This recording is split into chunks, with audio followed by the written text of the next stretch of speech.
Preparedness. Has anyone been part of this training before? Anyone have taken this training before? Of course, right here in the front row. Back for more.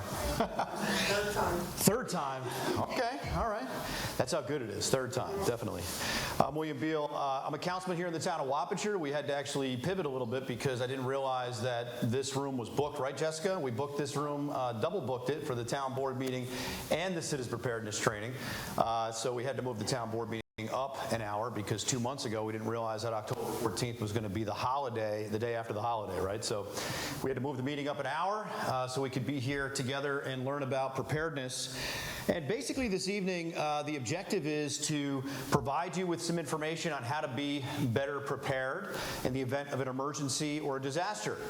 And when you leave here this evening, you'll have some knowledge, but you also will each receive one of these backpacks if you successfully pass our 100-question multiple question test. I'm just kidding. I'm just kidding. Supervisor Joseph Cavassini is here. Want to say hello? Come on up. Oh, thank you. Joey? Just talking to the mic right here. Thank you, Councilman. Thank you, Commissioner. Welcome, everyone, to Wappinger Town Hall. I'm Town Supervisor Joseph D. Cavassini, and whether you're a Wappinger resident or a member of our Dutchess County community, we just want to welcome you here. This training I have had the opportunity to sit through, I believe, 3, hosted by the Commissioner, and it is truly one that is educational, but interactive and enjoyable. And you know, you never think that you're going to use some of these things. You never think that it's going to happen to you. But the beauty of this training is it's situational awareness. It builds these aspects into yourself for you to be mindful as you go through life, you know, living your life, obviously. And you always want to try to, you know, be prepared. That's the whole point of this program here. So Councilman Beal has a lot of really neat tricks and tips on how to be prepared, increase your situational awareness, and again, it's always a benefit when you get that red book bag at the end there too, so you get a nice little surprise. So welcome again to Wappinger Town Hall, and we're so proud to host you folks here today. Thank you. Thank you, Supervisor. And here in the town of Wappinger, thank you. We take great pride in offering different types of training opportunities for our residents and our visitors, right? So this particular training is a training that's existed since 2015 in Dutchess County.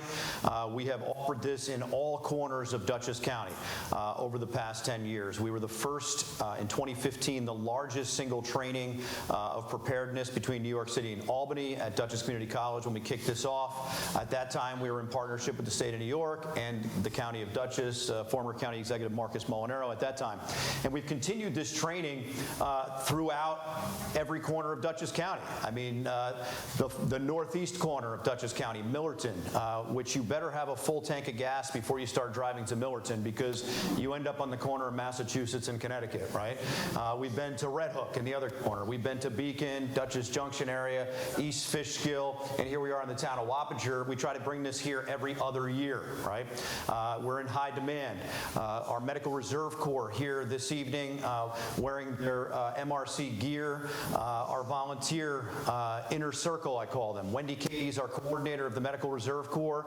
This group of both medical and non-medical professionals are volunteers here in Dutchess County during times of need, right? Major emergencies, disasters. What's something that happened in the last 5 years that got everyone's attention for 3 years and we never want to do it again? COVID, right? So our MRC was responsible for not only establishing the vaccination points that existed here in Dutchess County, but also initially the personal protective equipment that was handed out, right? The masks, the face shields. You know, we kind of cringe now when we talk about this because we spent hundreds of hours getting this type of PPE out in the initial beginning of COVID, right? Let's remember March 8th, 2020. COVID began in Dutchess County. A lot of unknowns, right? A lot of uncertainty, a lot of anxiety. Our first mission at that time was to try to get people protective equipment, masks, right? We wanted people to have face shields. You know, again, looking back now, it's, you know, we know a lot more now, but at the time, think about it, right?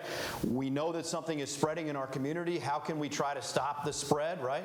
We've learned learned a lot since then, so some of the things we did may not have been as effective as we thought at the moment, but again, we were in uncharted territory. But what did we focus on first? We focused first on our most vulnerable groups, the congregate care facilities, right? The nursing homes, the hospitals, the group homes. Nobody was helping the group homes. We, in Dutchess County, had no obligation to help state agency contract group homes, but we did because nobody else was helping them. You have vulnerable folks in these homes that often have, I say all abilities, right? But they have challenges with communicating in some respects. They may not know that they're getting sick, right? And in many cases, folks would go from one group home to the next group home and treat these clients. We wanted to make sure that we weren't inadvertently spreading this COVID amongst the most vulnerable populations. So we really leaned forward on that and handed out a lot of PPE, and the Medical Reserve Corps was directly involved. This MRC has how many members now, Wendy? 1,626. Did you say 1,600? 26. 1,626. Those are volunteer members, right? That is not normal. In Dutchess County, our MRC is number 16 in the nation when it began. And to this day, we're one of the only MRCs that has a full-time coordinator, which makes a big difference. Wendy's the full-time coordinator. She's involved with many aspects of preparation, but also outreach training for the MRC members. Everything that Wendy and her team does seems to attract more members. And you folks have an opportunity to learn more about the MRC tonight. Talk to Wendy, talk to anyone that is here. Trish Monk is here also. She's our emergency preparedness coordinator. Both Wendy and Trish are coming from a conference today on mental health, which was held in New Paltz. In my office, separate and distinct from being a councilman here, I work for the Dutchess County Department of Emergency Response, right? So the council members here in the town of Wappinger are part-time positions. The supervisor, Joey, he's full-time, right? I've been a councilman since Joey was, I think, 6. Right? I'm in my 19th year as a councilman here in this town. I've been through 6 town supervisors. Actually, I should say I'm on my 6th town supervisor. I don't think Joey's going anywhere for a while. He's doing such a great job here and creates such a positive vibe in this town. We're getting things accomplished. And it allows us to have events like this, right, where we can bring the community together and we can talk about how can we do more, how can we be better prepared. My full-time job, I'm with the Dutchess County Department of Emergency Response since 2014. Came to that office as the emergency manager for the county. The county emergency manager responsible for emergency management, which is an evolving discipline. Trish and I worked collectively over the past 2 years to bring Dutchess County emergency management up to state accreditation. We are now the only county that has emergency management accreditation between New York City and Albany. We're the first in the Hudson Valley. What does that mean? That means that we have prepared this county for a multitude of incidents, right? So the things that may keep you up at night, that's our job to prepare for, right? Anything from a weather event, right? We had a nor'easter over the last couple days. Luckily, it didn't really impact us as significantly as it did other counties that had a lot of flooding. I always talk about Westchester County, where many of the roads have the word river in them. Those are the roads that flood, right? Because they're right next to rivers. And we saw that again during this nor'easter. This nor'easter basically means that the weather pattern, instead of going from west to east, it went from east to west, right? From northeast circular motion, right? So it brings in a different type of challenge for us. We didn't really have too much wind. We were good.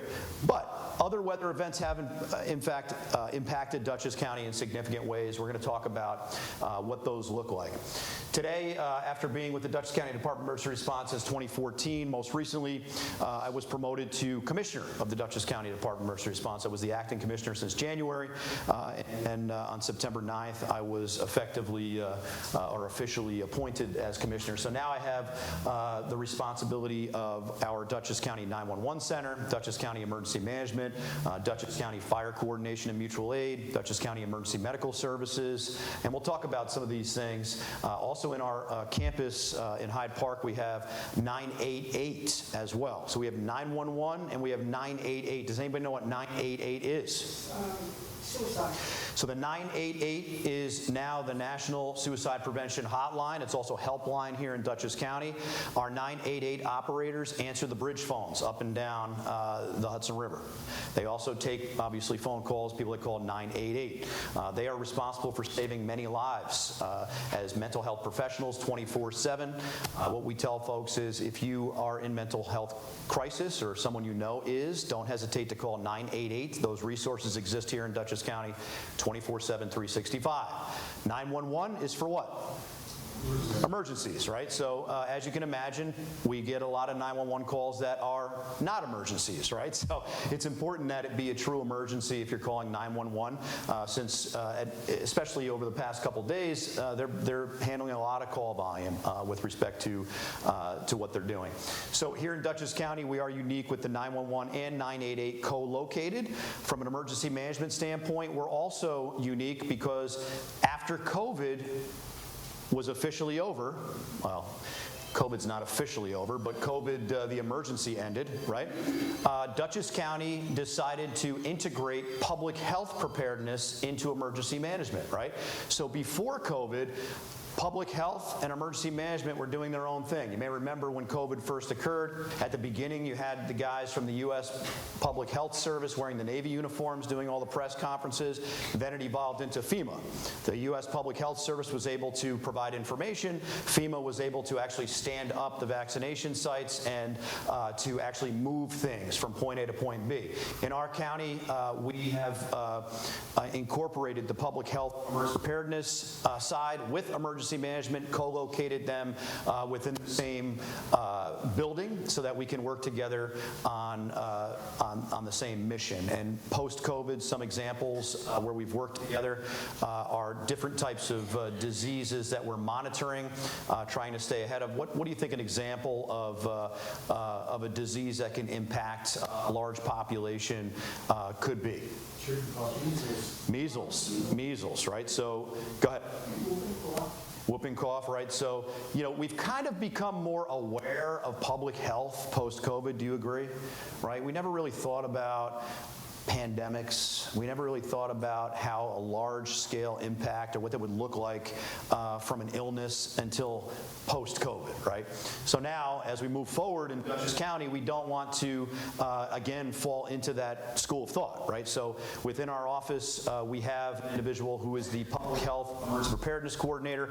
His job is to monitor all of those types of diseases in Dutchess County. If we have an uptick of COVID in a nursing home, which has happened, right? I want to know about that now, not when the whole nursing home is now being taken down, right? If we have an uptick in measles at a college campus, right, we want to know about that now, right? So that we can help work with those facilities to help contain that type of thing. So we're much more proactive when it comes to public health now than we were traditionally in the past. In fact, both Trish and Wendy spoke in where, Cleveland? Cleveland at a national convention on public health about integrating public health into emergency management as a best practice. So now it is seen as a best practice across the nation. Although only a handful of counties are doing it, we are one of them. So we're going to talk about how that relates to being prepared this evening. And again, I want you to walk out of here this evening and say, that was productive, I learned something tonight. That's the goal. I don't want you leaving here saying, that was a waste of my time. The way we're going to guarantee that you feel this was productive is we're going to give you a gift. No, you're going to learn something. You're going to get some knowledge on how to be prepared, and you get some tools on how to be better prepared this evening. So first of all, what is preparedness, right? Preparedness, this is the boring FEMA definition, a continuous cycle of planning, organizing, training, equipping, exercising, evaluating, taking corrective action in an effort to ensure effective coordination during incident response. That is the boring FEMA definition. Really, we're talking about planning ahead, right? Taking measures to prepare for and reduce the effects of disasters, either natural or man-made. So thinking about what could impact us us as a community, what could impact us as a family. Thinking about it ahead of time and having that conversation ahead of time with your family makes a huge difference. And our objective here, as we deliver this training across the county, is to build a county that is more resilient, right? Because if you're more resilient and you can take care of yourself and your family before having to call 911, that allows the true emergencies and the critical situations to be prioritized. How many folks here feel they're well prepared for emergencies? Well prepared. Okay. Got a couple preppers in here in the front row. I see you guys. Now, when I started doing this in 2015, I would have people show up for these classes a couple times. You know, somebody coming with a backpack and camouflage on. I'd be like, "What's going on? You know, what's happening? Is there something I should know?" You know? Now, sometimes I think they were the smartest ones in the room, right? After we look back over this 5 to 10 year period, how crazy has it been, right? In the past 5 to 10 years, did we ever think we were going to have to face that type of challenge? Well, we got through it. We're not going to turn back. COVID, at this point, does it still exist? Yeah, it still exists, right? Who are we concerned about first and foremost with COVID? Who are we most concerned? Vulnerable populations, right? So folks that have pre-existing medical conditions, right? Folks that have respiratory issues, folks that have challenges medically, period. Those folks are number one with our concerns, right? I can tell you that there was something going around the last couple weeks where it was like an upper respiratory thing, you know, for like 10 days. It was like, I can't get this out of my system, right? Can't get it out of my system. You know, I tested for COVID, it's not COVID, right? Tested, you know, I'm testing for everything. Who knows what it was? But those types of situations make me a little nervous, right? It's like, what else is going on out there? We want to be concerned about that because I don't think that we're going to see something at the scale of COVID again like that, but I think we all need to be a little more proactive when it comes to not sneezing in each other's faces, right? You know, if you feel more comfortable wearing a mask, if you've been sick, wear your mask, right? For me, and I've always said this all through COVID, I taught this class. I had to take a break when COVID wouldn't allow us to get together. We had an online component. But I've told folks that if you are sick, don't come to the class, right? If you are getting over an illness and you feel okay, maybe wear a mask to help protect us, right? So understand that that's going to be the norm now moving forward, and we can't judge people, right? Because you don't know if that person has a pre-existing medical condition, right? So understand that as we move forward. How about this? I've thought about preparing for emergencies, and I've gathered some supplies. Right? Most people. We've thought about it.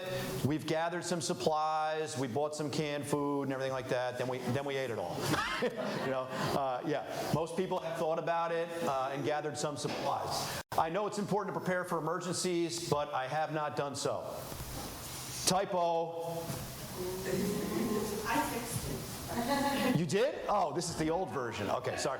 So what Trish does is Trish created the PowerPoint in 2015, like 10 years ago, right? So we've had to change it, obviously. We update it every couple seasons, right?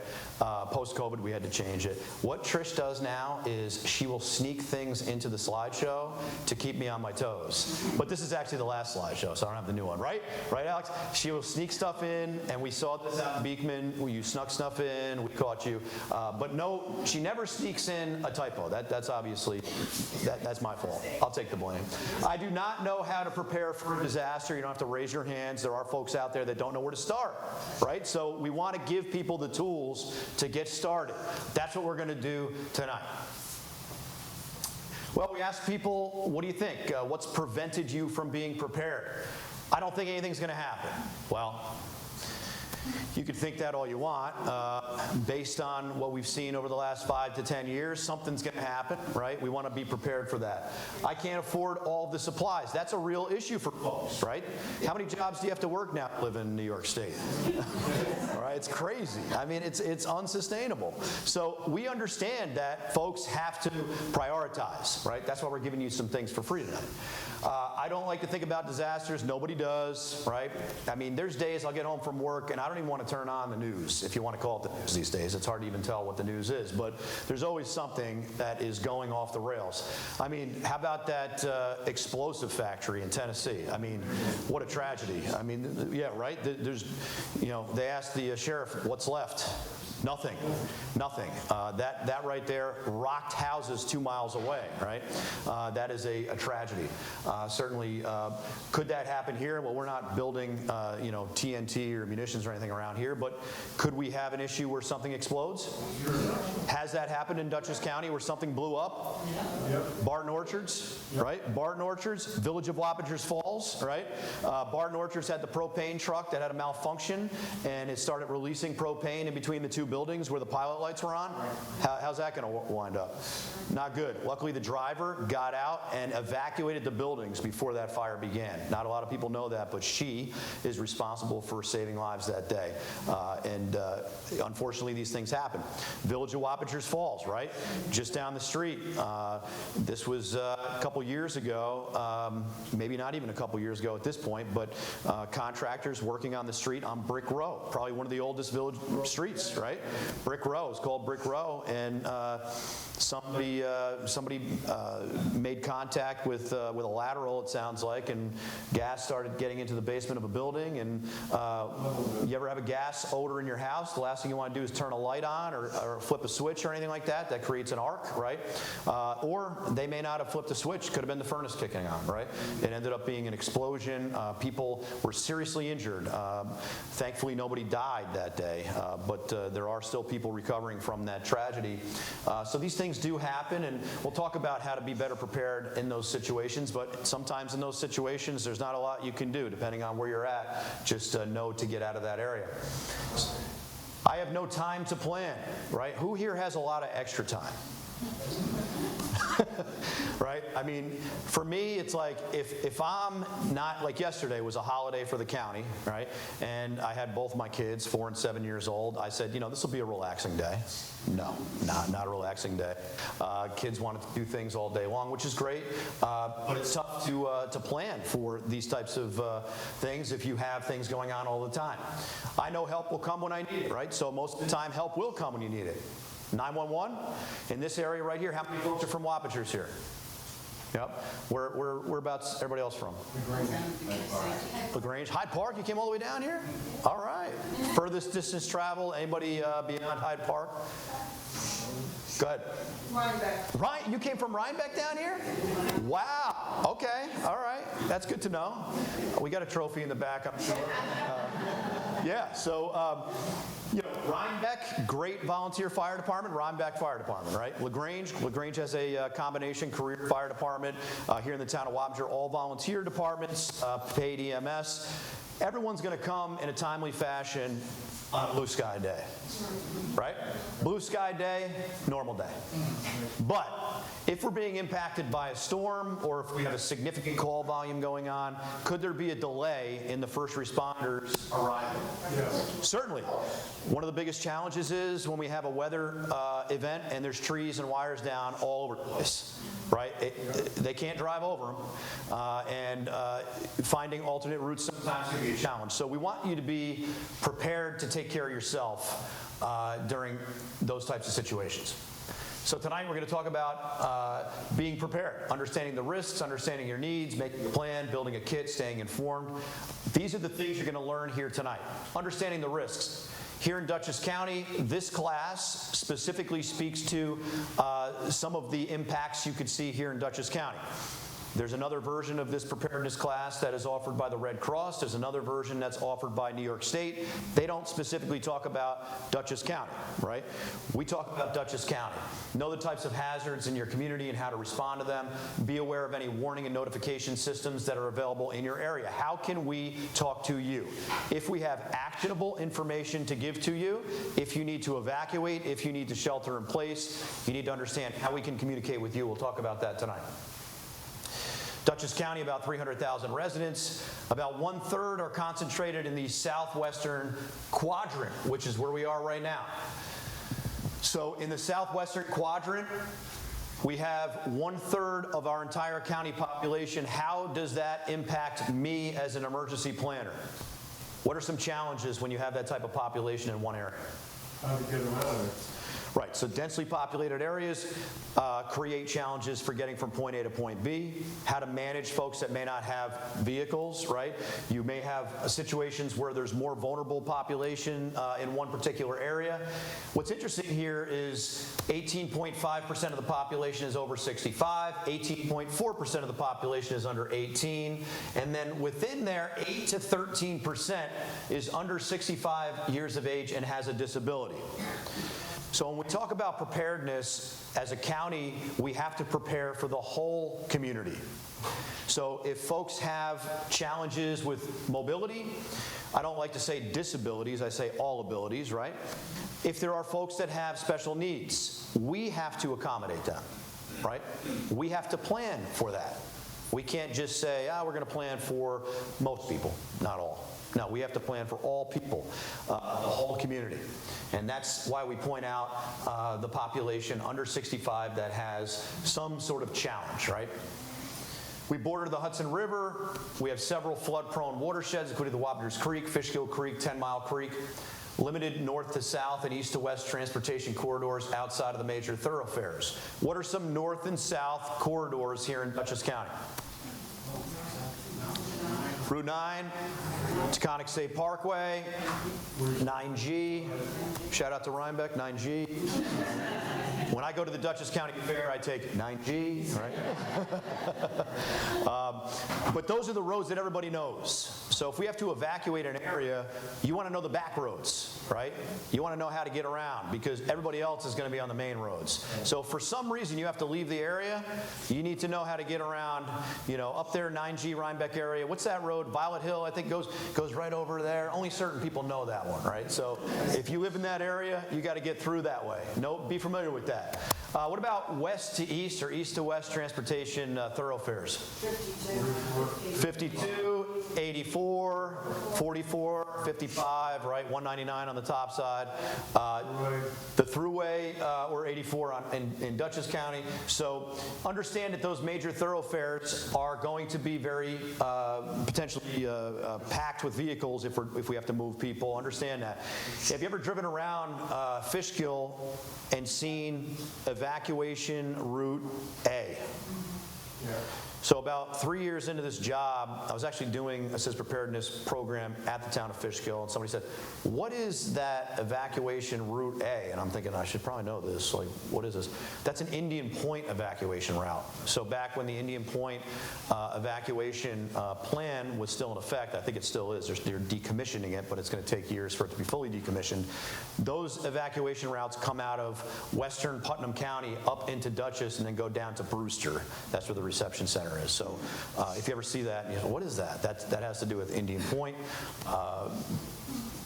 So understand the back roads, right? It's important.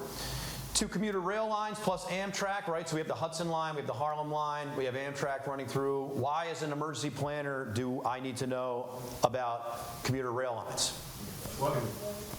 Flooding could be possible, and it does happen on a portion of the Hudson line. Spite and Dival was a number of years back where that train flipped over. Somehow they were going too fast around that turn and flipped over, right? So one of the things we plan for is we know when the peak train travel is in Dutchess County. We understand how many train cars are on those trains during the morning and the evening. We understand how many people are in an average train car.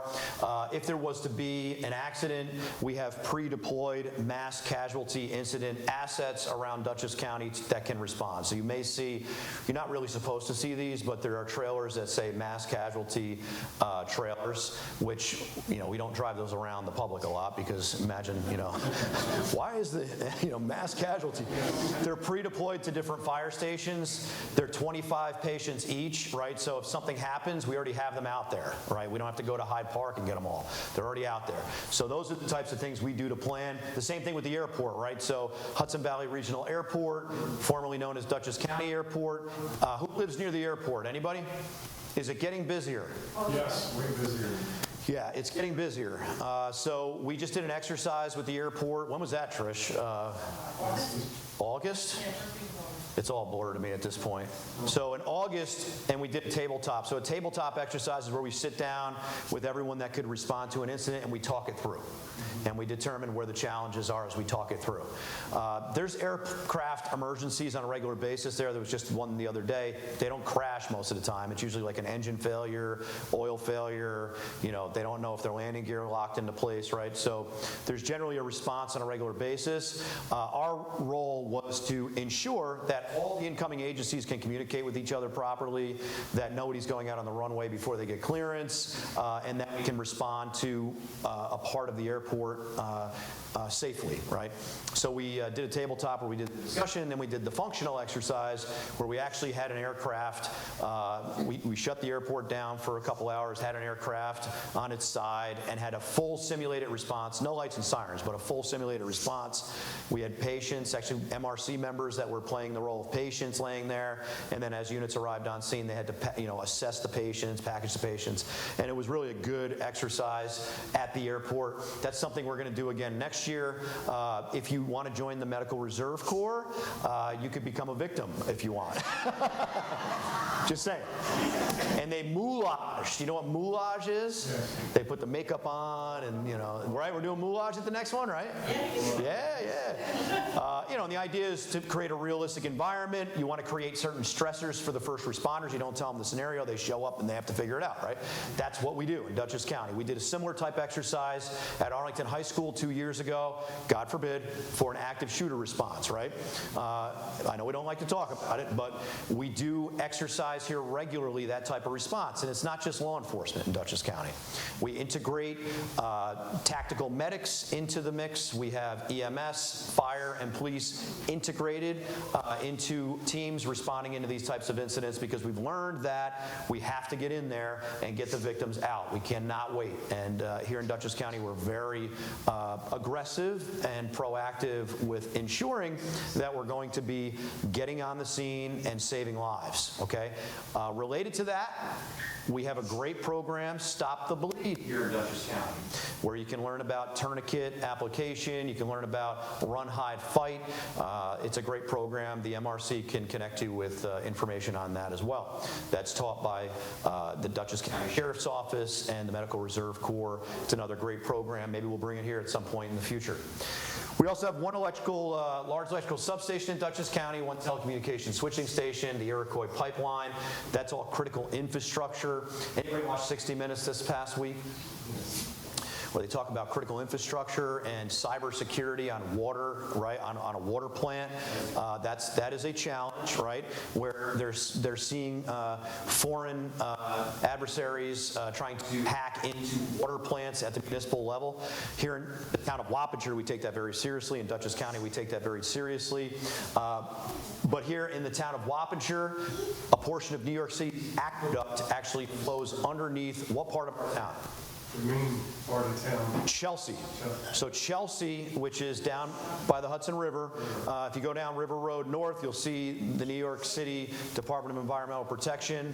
That is the shaft that's about 800 feet deep, where the water comes down underneath our town, flowing to New York City. What could possibly go wrong there? Blow it up. A lot of things could go wrong. That's why they have their own police department. You'll see the New York City DEP police. You'll see the New York City DEP hazardous materials response.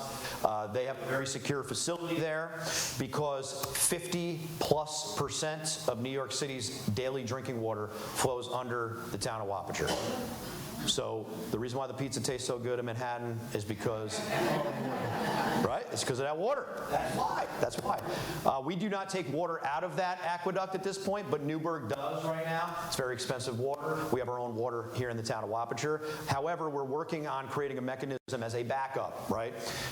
The irony here is that when they started doing the improvements to the shaft about 12 years ago, they needed water to do the improvements to the shaft. So the town of Wappinger and New York City entered into an agreement where they actually were using water from our system while they're doing the construction. So the fire hydrants that run from Performance Auto Car on Sergeant Palmatier Way all the way down Old Hopewell Road, New Hamburg Road, Wheeler Hill Road, that was all paid for by New York City, all that infrastructure, and then once their project was done, it becomes the town of Wappinger's infrastructure. So at the time it was about $10 or $11 million in infrastructure. that the town was able to get paid for by New York City. Now we have hydrants, and we're now just starting to entertain water connections all the way down that line. So it's a good partnership. But I said to them, now that you're done, can we create a mechanism where if we have a failure in our town, we can get water from the shaft? So we're working on that. It's not a simple thing. 2 different water systems. You can't intermingle the water. So there's a process, but I would like to have that as a backup if we need it, if we have a failure here in the town. We have redundancies in place already in the town, but that side of town certainly has some challenges. Dutchess County hosts many mass gathering events throughout the year. The Dutchess County Fair, huge event, 6 days. It can attract over 400,000 people over that 6-day period. The Dutchess County Fair, what do you think the #1 hazard facing the Dutchess County Fair is on a daily basis over that 6-day period? Traffic. Not fire, not traffic. The #1 hazard is weather. Weather, right? So it's like the 3rd weekend in August, right? We have severe thunderstorm warnings almost every day. What happens after a severe thunderstorm warning sometimes? It could be a tornado, right? So weather is the #1 challenge at any mass gathering that is outdoor of that size, especially, right? So they monitor weather. They do a great job. The Dutchess County Fair, they have an emergency management mechanism in place there, which we're involved with on a daily basis at the briefings. They monitor weather in 3 different locations on the fairgrounds at all times. #1 is at the command post where the state police are. Where else do you think they're monitoring weather at all times? What's that? The stadium, The concert venue, right. They are monitoring at that stage. You know why? You ever see those videos on YouTube, right? The wind starts kicking up. Those line arrays are hanging, right? Those speakers are hanging. If the wind gets over 35 miles per hour, they're cranking the whole stage down, right? Precautionarily. Where else are they monitoring weather? The Midway, because it contains the largest Ferris wheel on wheels in the country. So when the winds get up to a certain point, if there's a storm coming in, those rides have to shut down for safety purposes. So that's where they're monitoring weather. Other mass gatherings here in Dutchess County, can you name another mass gathering? in Dutchess Stadium. So Heritage Financial Park, formerly Dutchess Stadium, it's built to host 4,000 plus people per game, the Hudson Valley Renegades. So yes, technically it is a mass gathering, but it's kind of all-inclusive. It happens in there on a regular basis. What's another example of a mass gathering? Strawberry Festival? That could be one, yeah, the Strawberry Festival. What about that event that happens in Stormville? The flea market's a big event, right? That attracts about 5,000 people per day. One example I use when I talk about the power of social media, I talk about Flea Market Flip. Right? You ever see that show, Flea Market Flip? Lara, what's her name? Lara Spencer is the host, or was the host, right? So a number of years ago, she tweeted out that she will be at the Stormville Flea Market. We're going to be filming the season premiere of Flea Market Flip this morning. What do you think happened? So the 5,000 people that usually come throughout the entire day all came at once, right? So everybody showed up. It became a whole huge thing. But just to show you the power of social media, those big signs over the roads had to be changed to tell people to not go there right now because it was all backed up. It's kind of like one way in, one way out with 216, right? It's a challenge. What's another large mass gathering that has occurred in Dutchess County? Rhinebeck. Well, that's coming up this weekend, right? Sheep and Wool, 40,000 people. Sheep and Wool, I had no idea. 40,000. They do a great job. They use the same model for the Dutchess County Fair plan, right? So they do a great job. But what also in Rhinebeck has occurred, got canceled this year, Sinterklaas. Sinterklaas. Unfortunately, canceled. So Sinterklaas, if you don't know what that is, that's a cross between Christmas and Mardi Gras. That's the best way to put it. 10,000 people, and it's no joke, 10,000 people over like a 4-block area in Rhinebeck. Now, the last 2 years have not occurred because the promoter, the same promoter from the Greenwich Village Halloween parade in Manhattan, right? They're legit promoters. the mayor and the town supervisor in Rhinebeck said, listen, you got to throw us some money for police patrols. We can't keep doing this, ourselves. So they gave them a number that they had to come up with to contribute back to pay for all the expenses, and unfortunately they didn't make that mark this year. Hopefully next year that can come back. But that's a crazy event. What do you think the biggest threat to a parade or an event that's occurring in the street is? Cruising over the car. Vehicle ramming attacks, unfortunately. We see this more and more now. Sometimes it's an accidental vehicle ramming attack, right? I am the master of ceremonies of the Dutchess County St. Patrick's Parade here in the village of Wappingers Falls, right, for 25 years. And I cannot tell you how many times in the middle of the parade, someone just comes out of a street and is driving up the road, and we got, hey, what are you doing? It's usually an older person that's like, what? There's a parade? Yeah, you just drove around the bike rack. Like, there's a parade going on. I have to get to Walgreens to get my prescription. Like, okay, pull over for a second, right? Go sit there. We'll get you out, right? So sometimes it's inadvertent, right? But other times it's not, right? And we've seen these tragedies occur time and time again where folks are getting into these parade routes. We have vehicle barricades that we set up to protect these parade routes. Now in Dutchess County, specialized vehicle barricades are used also at the Dutchess County Fair. Unfortunately, we have to think about these things now where people can cause damage. Understanding the risks, natural or weather-related, public health emergencies and pandemics. We talked about that. Flooding. That picture up there on the left, who knows where that is? That's it, Victor? Yeah, that's Warriors Park. Is that a problem? That was Maria. It was either that or Irene and Lee. I'm not sure which one. Yeah, so when that occurred in Warriors Park, and you guys know what I'm talking about, down at the bottom, like that's not supposed to happen, right? That was the ocean coming up the river, right? So that was surge from the storm. So people that live in the Rip right there, for 40 years said, I've never seen that before. That's a red flag, right? That right there is a real problem. Now, you may notice that the city of Poughkeepsie since then has built up the shoreline, to protect that park, but that's what happened that storm event. Excessive heat, extreme cold. We could face thunderstorms, winter storms, tornadoes, other high wind storms. Do we get tornadoes here in Dutchess County? Yes. We do. Yes. They always seem to occur in Red Oaks Mill for some reason. I don't know why. I don't. Right outside Red Oaks. Yeah. So Maloney Road. I will tell you this. I don't know what it is about that little valley right there. Years ago on Titusville, same area. Yeah. Yep. Microburst in Fishkill, right by the stadium, right? So we had this issue where we had a severe thunderstorm warning. It became a tornado warning. People's phones beeped, tornado warning. You're not supposed to go outside. The guy on Maloney Road decided to go outside and take a look. He holds his phone up and films the tornado rip the roof off his barn. Don't do that. The video's on YouTube that night. The National Weather Service, and I love the National Weather Service, they get so excited when there's a weather event. I mean, our chief meteorologist, Steve, up there calls me and said, did you see this video on YouTube? Is that in Dutchess? I said, yeah, that's in Dutchess. Do you think I could use that for our conference? I'm like, I don't know, Steve. It's a great video, but we really don't want to encourage folks to go outside and take videos of these things, right?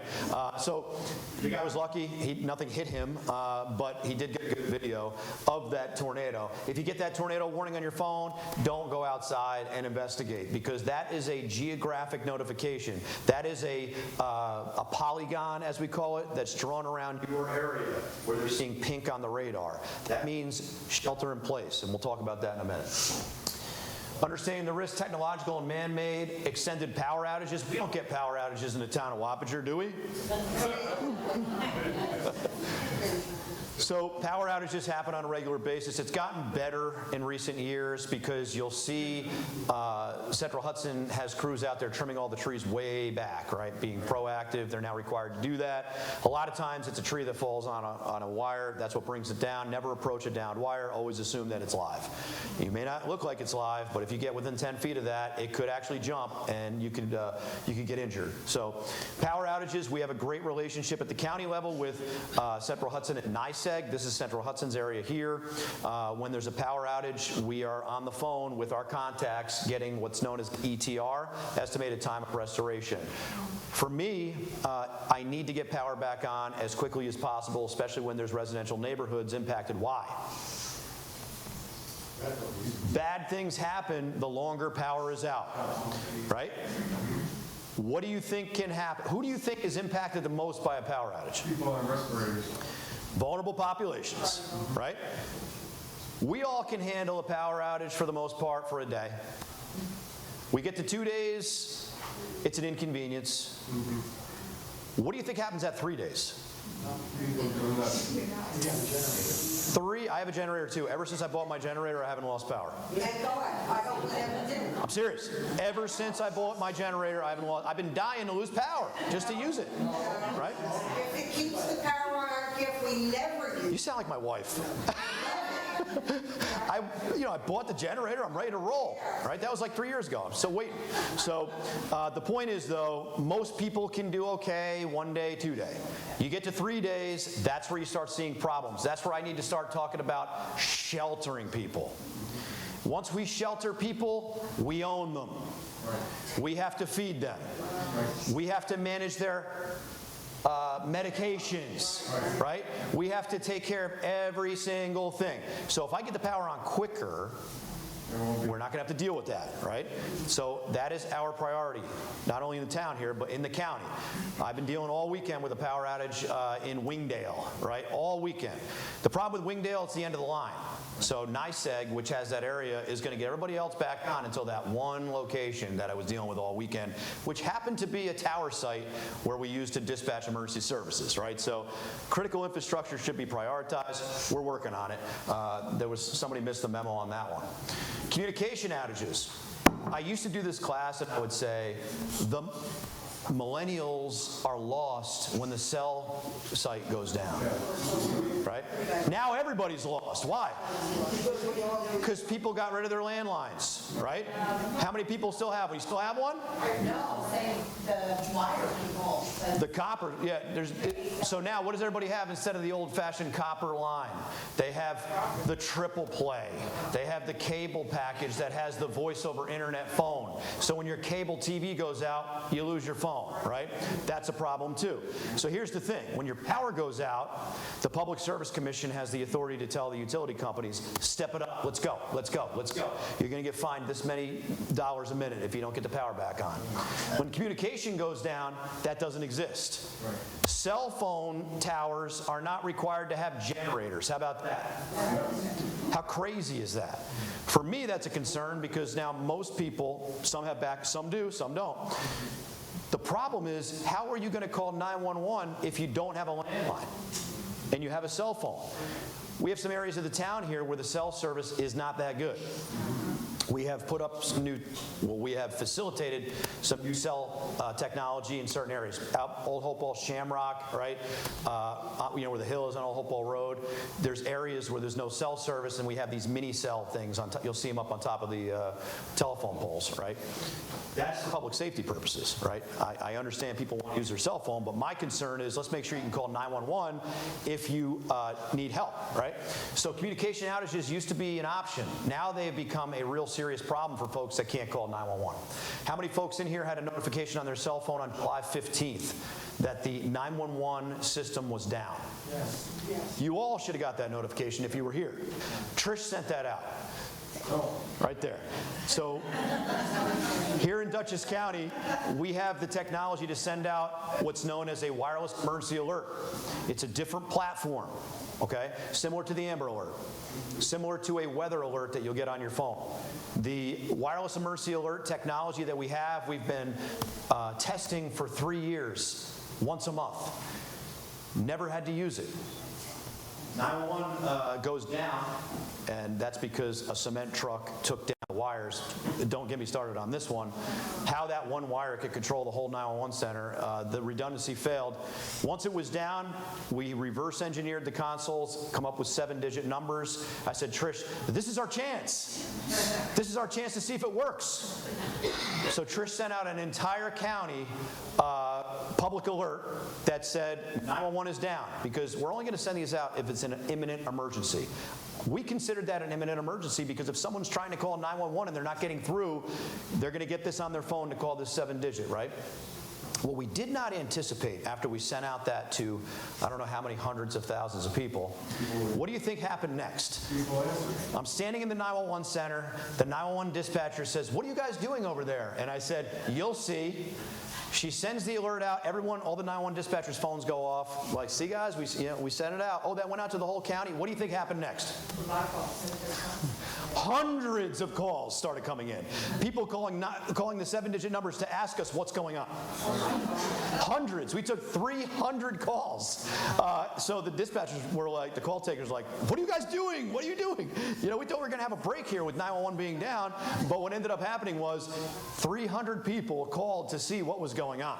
We did not anticipate that, but that's what's going to happen. That's what's going to happen. And, they just, "Hey, hi, I got the message. Hey, what's going on?" Right? I'm like, "You got to be kidding me." So we did include it. We did. The problem was that on your push notification on your phone, right, it only said a part of the message. You have to open it up to see the whole message. So all they saw was call 845-486-24 whatever if you have an emergency. They didn't see the if you have an emergency part. Everybody started calling the 486 number. So If you had an iPhone, if you went to swipe it, it actually hit the number and dialed.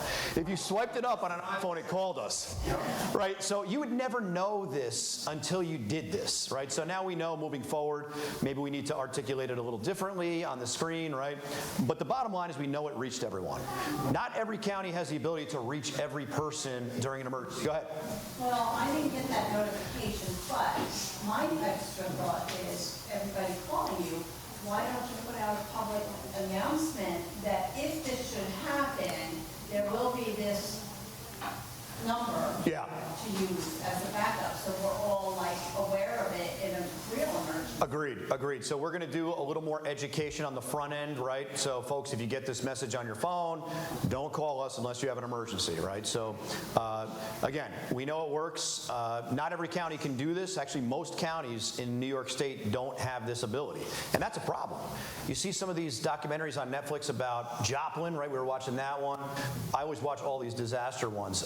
How about the Katrina one, right? So the Katrina one on Netflix, which is 3 episodes, really good, right? The Katrina docuseries on Nat Geo, which is on Disney Plus, totally different perspective. Watch those, right? We learn a lot from watching those things. So real quick, transportation interruption, supply chain issues. I didn't know what a supply chain issue was until COVID, when there was no toilet paper. Then, right? To this day, my wife comes home from BJ's with hundreds of toilet papers, except they never make it to the bathroom. I'm like, where are all those toilet papers you bought? They never made it upstairs, right? Transportation interruptions, nuclear power instance. We talked about Indian Point. It's in the process of being decommissioned. I know there's been a lot of buzz about nuclear power now. Hey, we got to get nuclear power.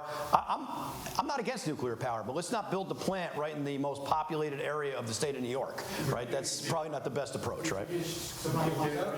I saw that. They want to reopen it for $10 billion. Who's going to pay for that? All of us with our Central Hudson bills? Come on, we can't afford that. Hazardous materials, terrorism, civil unrest. We didn't really see much civil unrest until when? 2020, people started losing their minds, right? We're all locked up in our houses, and civil unrest became an issue.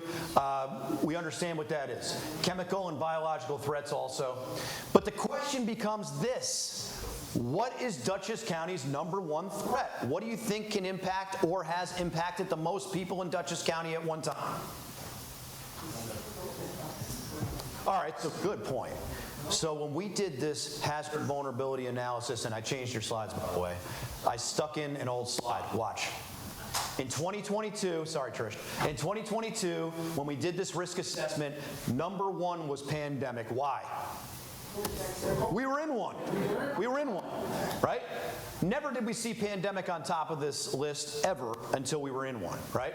Cyber attack also moved up because remember, during that time, we're all locked down. There were a lot of cyber attacks going on, not only commercial level or municipal level, but, you know, how many times am I going to get that phone call where it's like, you've been approved for the $40,000 loan, just give us your social security number, right? Don't do that, okay? Sustained power outage, 3 or more days. We talked about that. Flooding's on the list. You'll see that in a different location in a minute. Civil unrest, because we saw during COVID there was civil unrest happening. Active shooter. Statistically, active shooter incidents are very low. However, every single time I do this class, including tonight, one just happened. Every single time. That is a problem. Major transportation accident, hazmat release in transit, hurricane, tropical storm, severe wind event, tornado, on the rise, vehicle ramming attack. That was 2022, okay? Fast forward, 2024. Pandemic was still on top of the list. We were still recovering from it. Cyber attack, severe wind, tornado, flooding. Number one in 2025 is what? Flooding.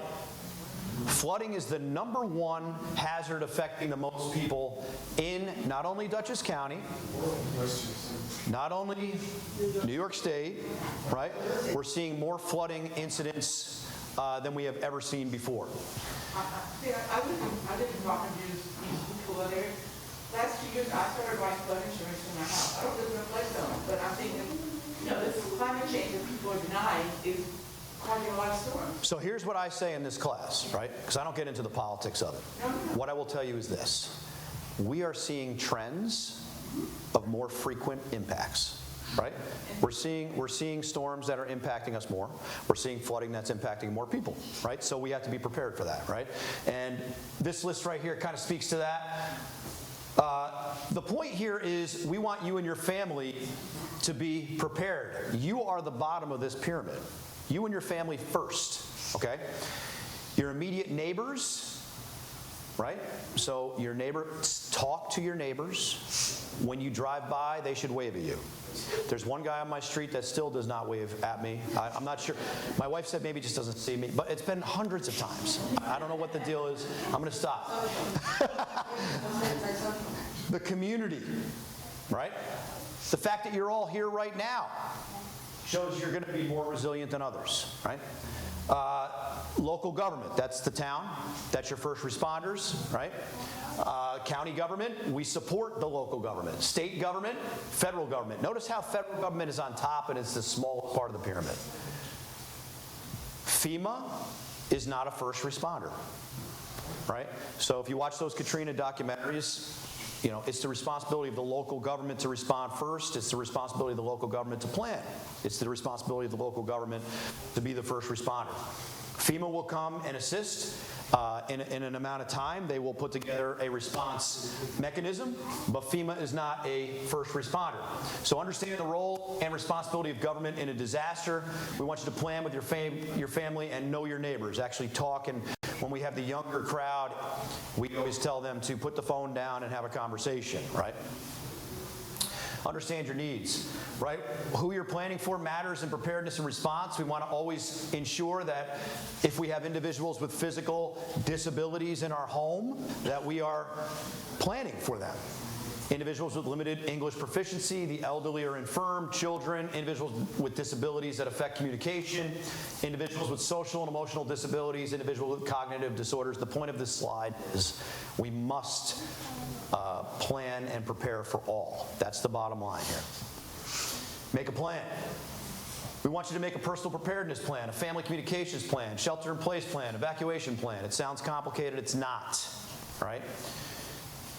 We want you to be familiar with the plans at work and the plans at schools. If you have kids in schools, right, and the school's on lockdown, are you going to be able to go get your kid?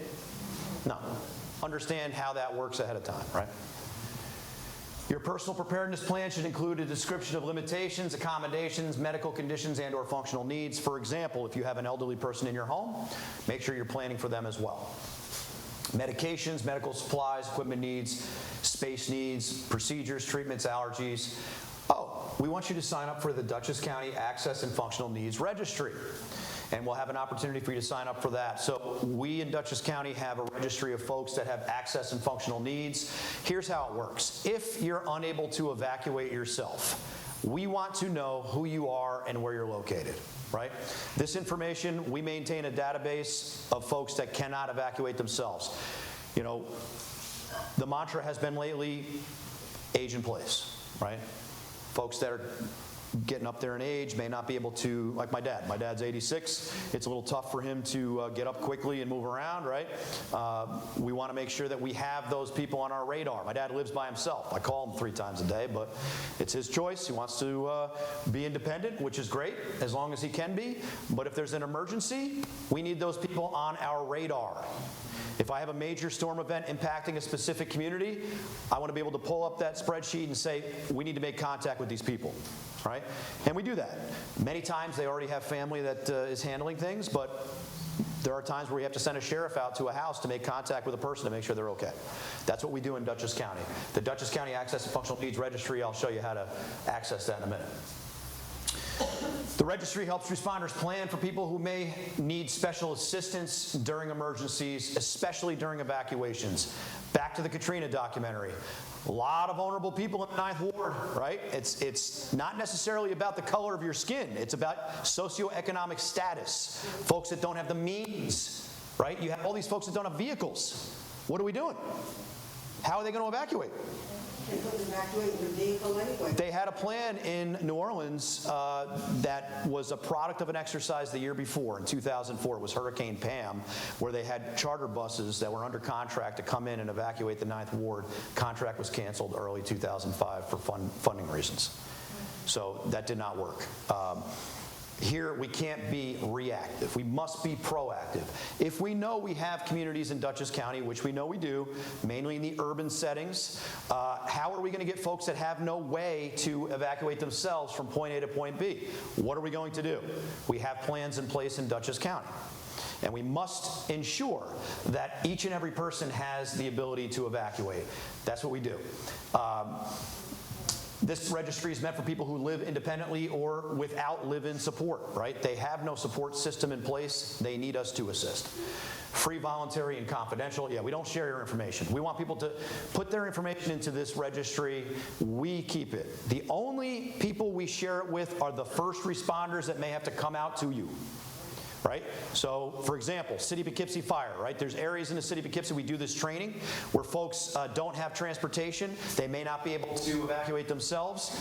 The fire chief will get the spreadsheet if we need to evacuate and have everybody's information so we know that we can account for folks that are on the list, right?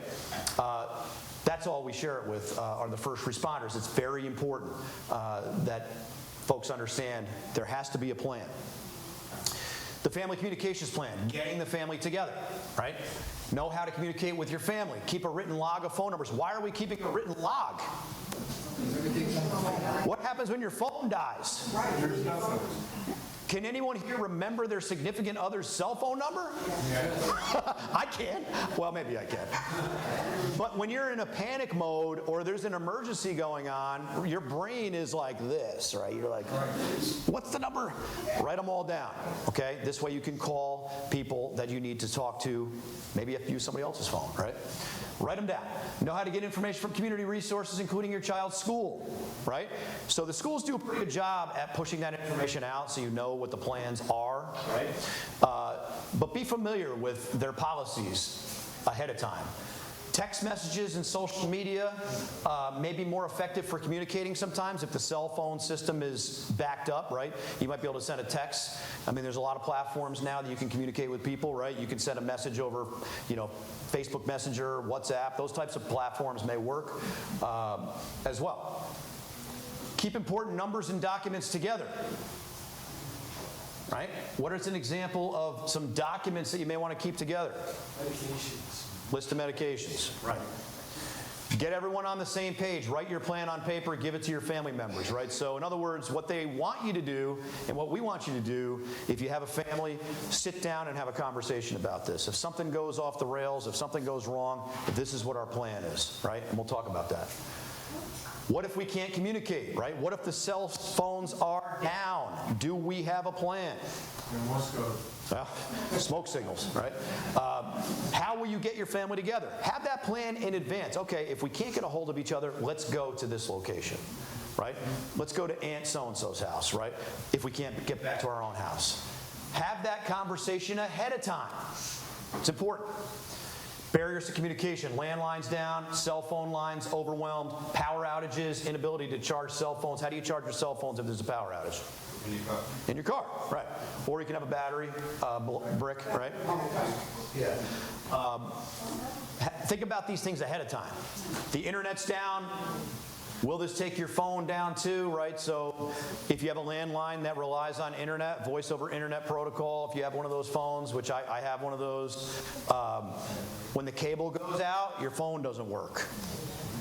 The other thing you need to make sure, we just had this issue the other day at the 911 center. If you have a modem that your phone plugs into, you need to make sure that your modem has your proper address programmed into it.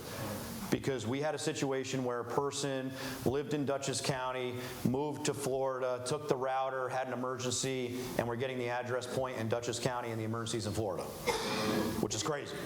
And they tell you when you open those things up, there's like an orange sticker that says make sure you have the right physical address associated with this, because it's just an IP address. Go ahead. Just a question. Sure. So we're talking about VoIP on phones, but aren't all landlines really VoIP phones? Do you call it AV? Nobody will give you a landline. Yeah, they're not issuing them out anymore, the old copper wire phones. They do still exist, though, in some areas. They do. In our office, we have a digital phone system, right? But we have an analog phone system still as the backup in case the digital system goes down, right? Oh, so that's probably because of what kind of work that you do, right? They get phone, right? A few years ago, I tried to get one. They're taking the copper out. They're not offering that service anymore in many respects. There is some legacy existence out there in Dutchess County, more of the rural areas, but yeah, they're not offering that service anymore, which again, that's another challenge, right? Because back in the day, the power would be out and that phone would work, remember? You could still use that phone. Now, it's like, forget it, right? If you also, I know most of the cordless phones in our house, we put a VoIP line. Yeah. So, a few years ago, we were supposed to have a one cordless phone in the house. Yeah, you could do that. I hear what you're saying. I have a cordless phone connected to my VoIP, right? So yeah, I mean, you could have a traditional phone plugged into it. $15 is Best Buy. Yeah. But then you've got a phone with You're at the mercy of the cable company, though. And again, the cable company doesn't have the same deliverables as the power company to get their service back up. And one that will give you a little leg up. sure, yeah, no, anything you can do to give yourself an advantage, right? Have backup forms of communication, portable chargers, we talked about that. Use a third party out of area to relay messages. Sometimes you can't make a call locally because all circuits are busy. You might be able to call someone out in a different area and they can relay the message back. That could potentially be an option. Text messages may go through when calls do not, right? That is an important thing to know. That could happen. Plan where to meet in an emergency. Pick 3 locations: home, nearby relative or friend, someplace out of the immediate area, right? Have a plan. Practice and review. Okay, we can't get back to the home, right? All right, we're going to go to grandma's house, right? If we can't get there, we're going to go somewhere else. The point is, have these conversations ahead of time, right? Let's not wait until there's a major incident. Have these conversations ahead of time and plan with your family. Remember, family members may become separated, cell phones may become overloaded with calls, text messages may still go through. Think about how to overcome these issues. The point of this is, think about this now, before we're facing this type of challenge. Shelter in place. What does shelter in place mean? What is a good example of shelter in place, a shelter in place order? Well, tornado, yeah, but more common, and we haven't seen this in the last couple of years, but you have a big winter storm coming. The municipality wants everybody to stay off the roads, right, because they want to be able to plow them. So shelter in place can be something as simple as just staying off your road, staying in your house, right? That's just one example. In some circumstances, it's safer to stay put than to leave. So the trend in emergency management right now is to keep people in place unless absolutely necessary. sometimes it's more risky to evacuate folks than it is to keep them in place. The ongoing debate that's occurring in emergency management world is the wildfires on the West Coast, right? When do we evacuate? When do we shelter in place, right? It's not a perfect science. With those wildfires and the unpredictable winds, the valleys that they've created by overdeveloping many of those areas, folks are getting in their cars to evacuate, and in some cases they're getting stuck in the gridlock and they're losing their lives in their vehicles. So it's a challenge out there, but what I can tell you for this part of the country where we don't see that type of wildfire activity, sheltering in place is now really the more common approach. We don't want to evacuate people unless we absolutely need to. So if we're sheltering in place, there could be a number of reasons why. That emergency alert you see up there, severe weather, shelter in place, stay indoors, do not venture out. You will get that type of notification on your cell phone from the National Weather Service for 2 types of weather events. It might be 3 now, but 2 types of weather events. Who knows what they are? Tornado. Your phone will make a different type of notification for a tornado warning. Shelter in place. What's another weather event that you'll get that same notification? Flash flood warning. Right? So if you're in a low-lying area, you don't want to be in the low-lying area. You want to get to higher ground. Those are the only 2 weather alerts that you will get that wireless emergency alert notification on your phone. When I say wireless emergency alert, it's going to vibrate, it's going to make a noise that you've never seen before, it's going to get your attention. If it's on silent or if it's on a different mode, it's going to still respond. Why are those the only 2 weather alerts you're going to get that type of notification? Imminently life-threatening. Okay? Why do we not send out that type of notification for every type of weather alert? Severe thunderstorm warning, winter storm warning. Because those types of alerts are not imminently life-threatening. If you get a tornado warning on your phone, it is based on the geographic location you are standing in. Okay? It means that you are at risk of being impacted by that tornado. Shelter in place. Don't go outside and start taking videos. Go inside, stay in your house, shelter in place. Flash flood warning, you may have seen those videos, I think it was Tennessee last year, where like that, I mean, Texas, right? Texas most recently. If you're in a low-lying area, flash flood warning, you need to get out of that low-lying area. Those 2 alerts are imminently life-threatening. There's actionable information being provided. Understand that you need to not ignore those. Go ahead. What is the response time for them to warn you? That's the challenge. The challenge is that when a tornado warning is executed, it's based on rotation on radar. There's latency, right? There's a delay sometimes. What we found in at least 2 occasions here in Dutchess County, by the time the tornado warning went out to the phones, I'm talking like a minute, it already started impacting. So if you get that warning on your phone, it is impacting someplace potentially. Now, a tornado is not a tornado unless it touches the ground, right? So they can't see that on radar. But once it goes from a severe thunderstorm warning and they start seeing that pink rotation, they're going to immediately execute that. That's from the National Weather Service. Do tornadoes ever impact without that warning? Yes. Yeah, they do. So, right. So just understand that downdraft that we had, town of Fishkill 9D a couple years ago, right? That was a tornado in Newburgh, Orange County, and tragically a child actually lost their life from that tornado. It came across the river, it went up in the air, it came back down. There was no Dutchess County tornado warning issued on that. So my point is severe thunderstorm warnings, severe thunderstorms. When we're outside on an August beautiful day and you start seeing those little fingers, the sky looks a little weird, right? Don't treat that lightly, right? Keep an eye on that. If a storm's coming in, that could easily go from a severe thunderstorm to a tornado. And even a severe thunderstorm without rotation can be deadly. So understand that weather is a real threat at times. You start getting hail in a thunderstorm, Get inside. then you need to get inside. That's generally the preamble to something more, right? Lightning. Yeah, and lightning, people do get hit by lightning on a regular basis. You don't want to mess with that. Be aware of that. So in these cases, if you get that alert, it's actionable. You got to do something. We talk about shelter in place, sealing the room. An example of an issue outside where you might want to shut off your air intakes and seal your room. What would be an example of something that could cause that to occur? Fire. If you have a fire, say down the block, and there's, we've learned over years, you don't want to breathe that smoke in. You don't want that coming into your house, right? If you have a chemical release someplace on the block, they had that propane leak that led to the explosion at Barton Orchards, right? Get in your house, close your windows and doors, and you don't want to breathe that stuff. Use common sense to assess the threat. Follow instructions from first responders, your municipality, or Dutchess County Emergency Management. Don't forget to bring your pets inside. Bring your family inside too. Lock your doors, close your windows, vents, fireplace dampers, turn off all fans, air conditioning, forced air units. Don't bring any air in that you don't need to. Go into the interior room with few or no windows. Seal the windows, doors with plastic and duct tape if you need to. Right? This is the worst case scenario. Be prepared to stay in your home for 5 to 7 days. That's what FEMA says. I don't think we're going to, that's realistic. We're not going to necessarily need you to stay in your home for 5 to 7 days, but be prepared for that. That right there is a radio.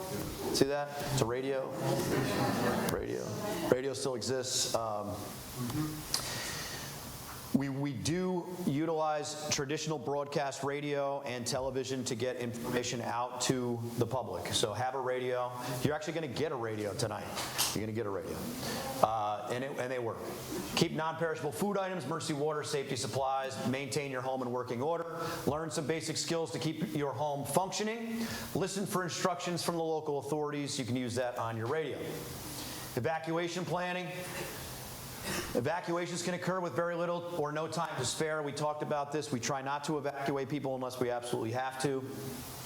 But this is where you want to have that plan in place for where you and your family will meet. If you get separated, have a point of contact outside the immediate area for family members to check in with. Have those conversations ahead of time. Plan safe potential routes, right? Know the local routes. We talked about this. Know the back roads. Make and share plans with family. Sit down, have a conversation with your family about this is what we're going to do if we need to get out of here. Keep needed supplies and medications with you. Build an emergency kit for your car. We'll talk about that. Plan for how and where to evacuate with your pets. Just so you're aware, we are required to accommodate pets in sheltering now. Red Cross is our partner for sheltering. Their job is to facilitate shelters. We support them with personnel. We support them with equipment. There are no specific shelters in Dutchess County that are pre-designated because we don't want people showing up at places unless we open a shelter. We're going to talk about how you can know about where those shelters are, and those shelters will be open based on the location of the incident and accessibility. Plan for how and where to evacuate with your pets. Like I said, the pets, in theory, have to be co-located, not in the same building, but on the same location. That is a challenge. That is a heavy lift we're working through right now, how to co-locate pets during a sheltering situation.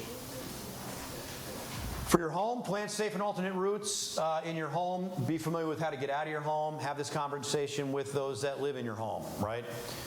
It sounds kind of silly for us as adults sometimes, but when you are in panic mode, you're not thinking clearly. You want to have muscle memory, right? If you can't get out the front door, get out the back door. Can't get out the back door, get out the side door, right? These are things you want to talk about ahead of time. Practice these evacuation routes, especially if you have kids, and where you're going to go. We're going to meet at the large oak tree. We're going to meet at the mailbox, right? Have that conversation. With respect to those that may have some challenges, do you need help leaving your home or other locations? Can the exits accommodate mobility equipment? Are the stairwells areas of refuge? Do your buildings' alarms have visual and auditory cues? This is for folks that may have physical or mental challenges. Mobility aids, will they work in an emergency? My background here in the town, separate and distinct from everything else. I'm a volunteer firefighter, former fire chief of the Houstonville Fire Department. We run into hoarder situations more than you think. I mean, it is really concerning, where folks are living in a home where the access to get in is very limited. If they have a medical emergency, trying to get a stretcher in is very challenging. If you or your relatives or friends are, I call myself a collector. My wife calls me a hoarder. Make sure the access is 36 inches, right? 36 inches to get in and out of the house, please. Not only for you or your friend or family member, but for the emergency responders that have to get in there, right? You don't want to put them at risk to try to rescue someone out of a building. And it has happened. I don't blame anybody, but the point is, let's keep that at the front of our minds. Access and ingress, egress got to be paramount. Oh yeah, where do I evacuate to? I get this all the time. Where am I going to go? Where do I evacuate to? All right, so when evacuations are required, Dutchess County Emergency Management works with the American Red Cross to open emergency shelters. Okay, what does that mean? Use the junior highs shelter. Okay. We don't shelter in firehouses anymore because they're active during disasters, right? Schools, yes, but the challenge with schools in 2025 is during the school year, we can't have a bunch of strangers in the school because of security purposes, right? So that creates other challenges for us. We have used the Civic Center, the MJN Center, we've used that. But again, they're doing a lot of shows up there now, right? If we have a countywide disaster, we're going to use some mechanisms to use these facilities. Chances are schools will be closed. If we have a major disaster, we'll be able to use those facilities. My point here is that we have identified a number of facilities across Dutchess County as options, but we're not going to notify the public until we actually open them. We don't want folks just showing up at John Jay because that's where we evacuate, you know. Right. Well, I went to John Jay because 5 years ago, that's where we were, right? That doesn't mean it's going to be this time, right? The Department of Health may also open a medical shelter for people with medical or access and functional needs. That's something that we have plans for, opening up medical shelters. We understand that some folks have needs above and beyond a standard shelter. Service animals and pets. Make sure the animal's identifiable and microchipped. Plan for transport, food, water, and medical care. Keep your animal's documentation with you. And yes, Trish always has to remind me, as of 2024, pets and service animals are allowed in shelters. Now, that said, is that the same shelter as the people shelter? Not necessarily. Why? Because they can spread disease. Allergies, all sorts of issues, right? So it becomes a challenge with service animals that people need to be, you know, with their service animal. That's something that we have to accommodate. But, you know, bringing your 4 cats and 5 dogs into the same shelter that all the people are in, you have 4 cats and 5 dogs? She does. Love it, love it. But yeah, so we have to accommodate that now because during Katrina, you may remember, people refused to evacuate without their animals. I don't blame them. I'm not going to leave my German Shepherd behind, right? I don't want to leave my animals behind. We now have a responsibility to accommodate those animals, right? So that's what we have to do in 2025. Plan for other needs: vehicles, home security, utilities, insurance, vital records, special needs, animal safety skills. These are considerations. Here we are in the home stretch. Is everybody still alive? I have a question. Go ahead. That's fine. How will we be notified where the shelters are and what's the format? We'll send a message out to you. So in 2025, for us to communicate with the public, we can't just use one avenue, right? We can't just put it up on social media, right? We can't just send you an email. You know, we can't just announce it on the radio. So we have to send out messaging on multiple platforms, right? And one of those platforms may be a wireless emergency alert to everybody. It may be a phone call to you, right? It may be an actual voice call, right? So what we've learned is that we have such a diverse society of consumption of media that we have to use multiple platforms to effectively communicate, right? Back in the day, the emergency broadcast system, Saturday morning, this is a test of the emergency broadcast system. It would interrupt the cartoons, right? That was what everybody was watching. 30 million people watching Channel 2, 479, right? That's not the way it is anymore, right? No, you have people on Netflix, Hulu, Disney Plus, all these different platforms. The consumption is totally different now than it was. So what does that mean? In order for us to get a message out, we have to use multiple platforms to communicate. The kit that you're going to get is right here. We're going to go through this in a second. So far, do you feel that you're learning something tonight? The chairman of the Public Safety Committee of the Dutchess County Legislature just walked in. Rob Faust, great supporter. He's checking up to make sure that I'm actually working tonight. He rolled in. He is here. See, told you I was doing this. We're actually live on the government channel right now.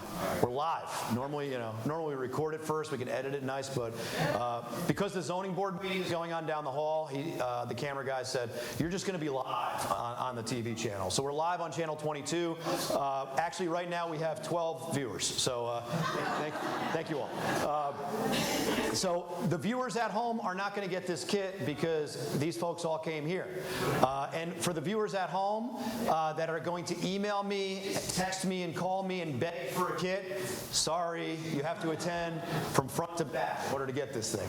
There'll be other opportunities. So this kit right here is an example of what you're going to get. But let's talk about kits real quick. All right, we're in the home stretch. That right there is like a Rubbermaid container. That right there is a perfect home kit, okay? Home kit. Water. This is what you should consider. 1 gallon per person and pet per day. That's what you should set aside in your kit, okay? All this stuff is on ready.gov, by the way, ready.gov, so you don't have to take pictures. Food, 3 to 5 day supply per person, and don't forget about your pet, okay? 3 to 5 days. Battery-powered radio, flashlight, extra batteries, first aid kit, learn first aid. You can learn it on YouTube. Learn first aid.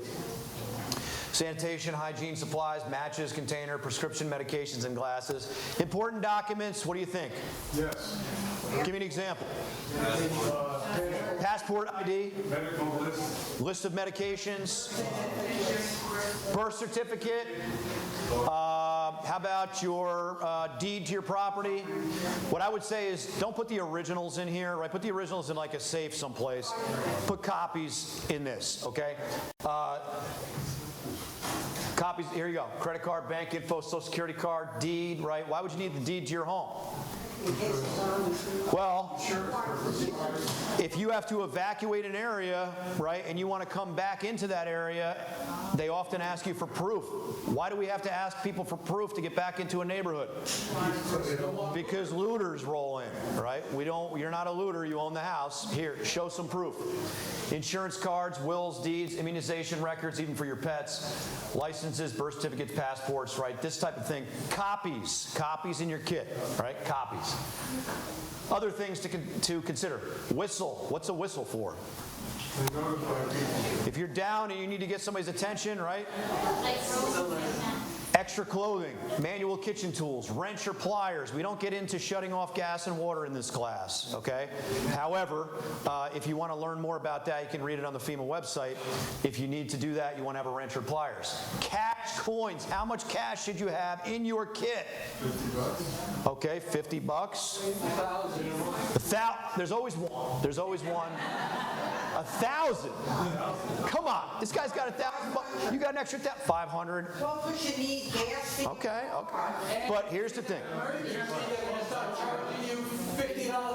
Here's the issue. If the credit card machines go down, right? People go nuts. So have some cash. Now, don't have 10 $100 bills. All right? You want to break it up. Break it up. You don't need to have that much cash, but you need to have cash because that debit card we all use every day that we're getting charged like 4 to 7% now. What a joke that is. It doesn't work. It may not work, right? You need to have cash. So put that cash in your kit. Maps. You know, those big posters that special items for infant or children. If you have pets, litter and pan, waste bags, wee-wee pads, wee-wee pad. You should put wee-wee pad on there. Familiar bedding, favorite toys, crate or carrier. When you put these things in your kit, right, and the pizza guy shows up with your Friday night pizza order, do you go into your kit to get the cash out to pay the pizza guy? No, you don't. You don't touch that. When you need a wrench to fix something in the living room, do you go into your kit and you take the wrench out? Why?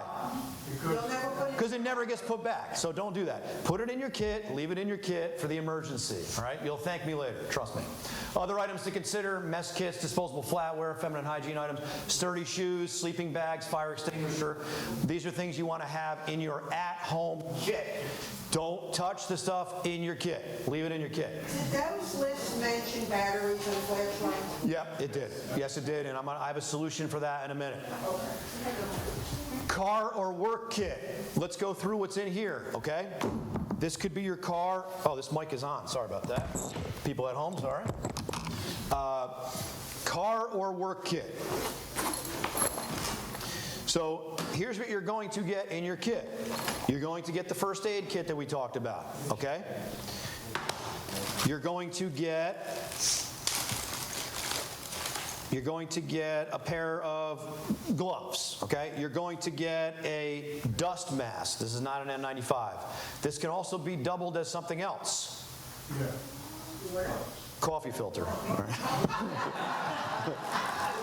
You're also going to get aqua tabs. Who knows what aqua tabs are? Water purification tablets, right? They say you can drink a puddle with these. I'll let you let me know how that works out. All right.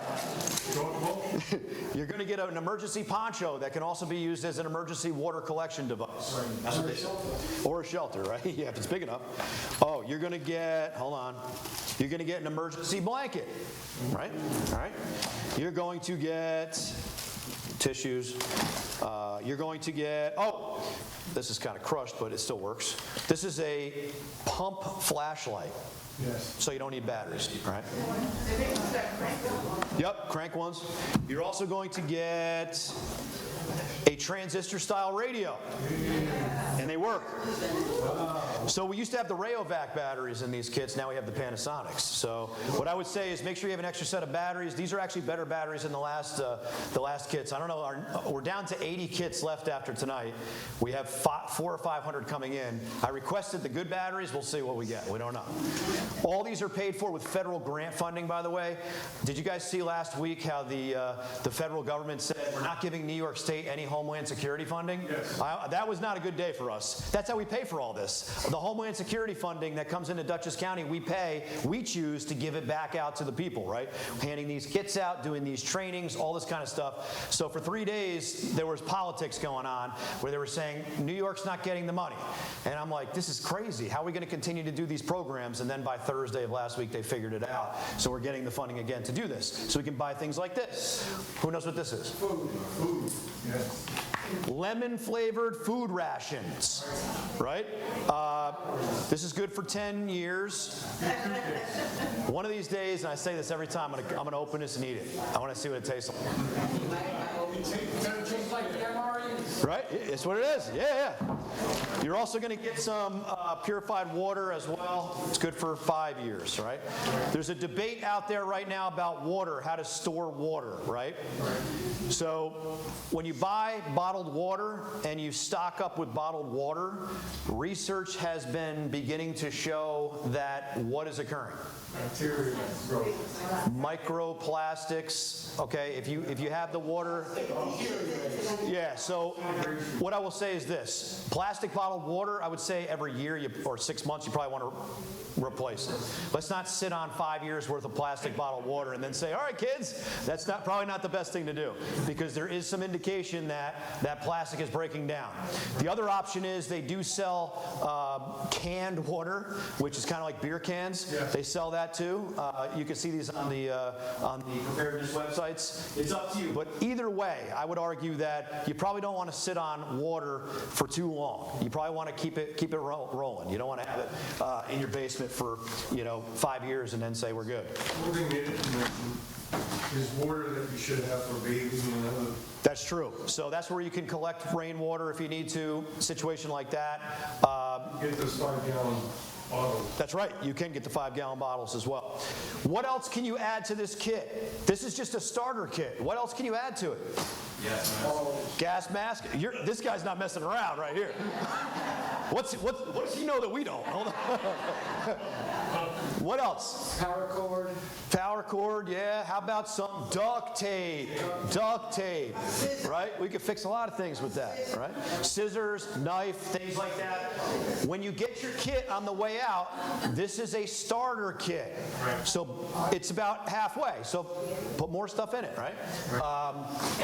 Keep a pair of sturdy shoes in your car and at work, right? Two situations. Those of us that remember 9/11, people had to evacuate for miles. Some were wearing, no shoes, right? Some were wearing stilettos, right? Have a good pair of shoes at work. If you're in your car, we've had situations on Interstate 84 where we had a snowstorm come in and people had to get out of their cars and evacuate. We had sheriffs go out there on ATVs and pick people up, and they were wearing flip-flops, right? So have something in your car just in case you got to evacuate out, right? And always use plastic bags. You could old school. I remember back in the day, putting them in the boots, right? All right, we're in the final stretch here. So how do we communicate with you, right? A couple ways. The emergency alert system, wireless emergency alert. We've talked about that, right? We're communicating with you on multiple platforms. How many people have a weather radio? So when I got this job in 2014, I told my wife, who at the time was a police sergeant, I said, honey, for this job, I have to have a weather radio in the bedroom because I got to know when something's coming. I think it lasted about a week. She was about ready to put it through the wall, right? You know what I'm talking about. She said, I don't care. It was going off for everything. Now the weather radios you can set for just Dutchess County. You can set them up for specific things, but I have the 911 center calls me now if something's coming in the middle of the night. They will call me to make sure I'm aware of it.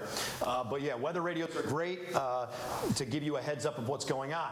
New York Alert. New York Alert is the state's notification system. They have kind of refined it a bit. What is this 333-111 thing? Are you on that, Tricia? I am on it, but I mean, it's pretty generic. So now they have a text opt-in, right? 333-111. You could text Dutchess to that, and it'll automatically put you in. But here's the thing. You're not going to need that because we have a Dutchess County app I'm going to show you, which will not notify you, will not over-notify you. There's a lot of research out there about over-alerting. We don't want you to be over-alerted. What happens when people are over-alerted?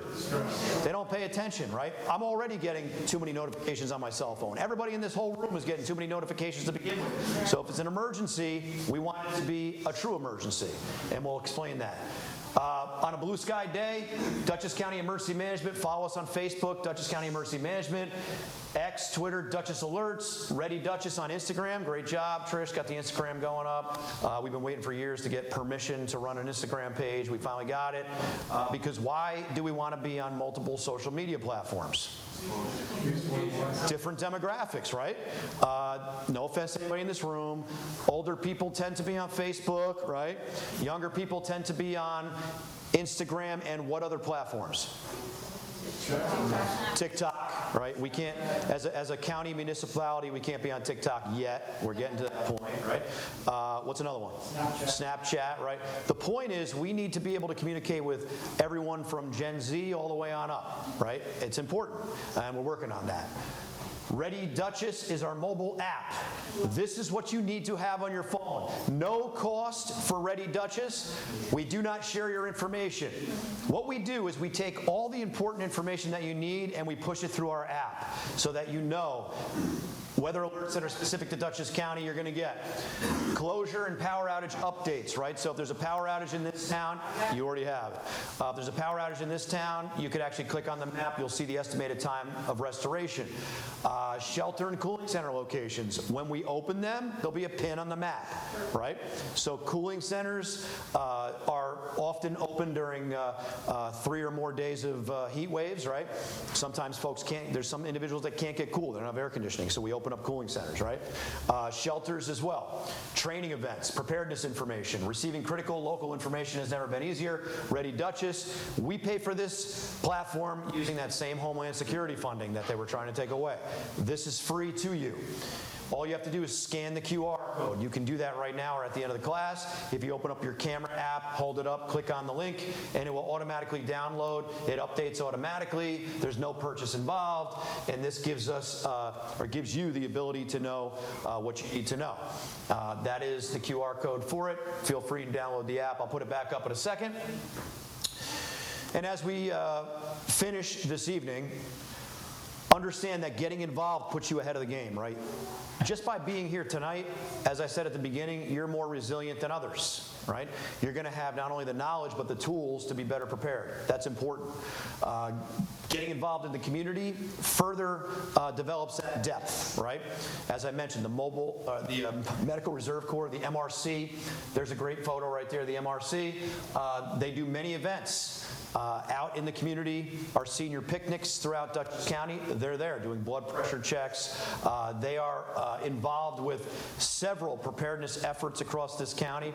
I call them the inner circle for training.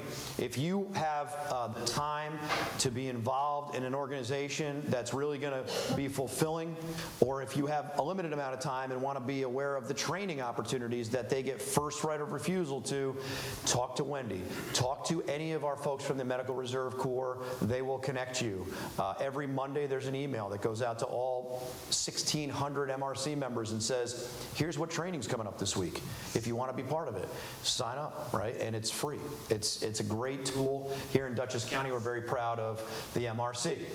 Separate and distinct from the MRC, our volunteer fire service here in Dutchess County, always looking for members. If you want to become involved in the fire service, a lot of volunteer opportunities. There's a lot of career opportunities too in the fire service each and every year. We can connect you to those organizations as well.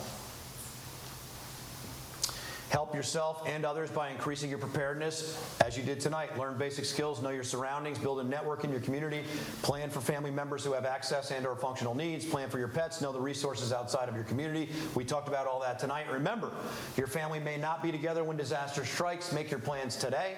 Identify your points of contact, know how you will communicate, plan for your pets, make sure everyone knows the plan. Here's some resources, our Dutchess County website, dutchessny.gov. Shout out to County Executive Sue Serino, supports this program considerably. Our partners at the Cornell Cooperative Extension, we have a Dutchess County Animal Response Team here in Dutchess County, which falls under our Medical Reserve Corps. I call them the horse specialists, right? I guess is that the right way to say it? We have folks in this county who have specialties in agricultural and companion animals that meet on a regular basis, so that if we have an incident in Dutchess County where we have a farm impacted, or we have a need for companion animals to be assisted, that group, they are the network that will connect those resources to those in need. Our state partners, Division of Homeland Security, everything we talked about here this evening is on the FEMA website, ready.gov. You can check that out for information on what the best practices are for the kits. It's all there at ready.gov. Remember, you are your own first responder until assistance may arrive. Be prepared. I thank you for your attention this evening. I'll be here afterwards for questions. And again, I appreciate you all being here tonight. Be safe. Thank you.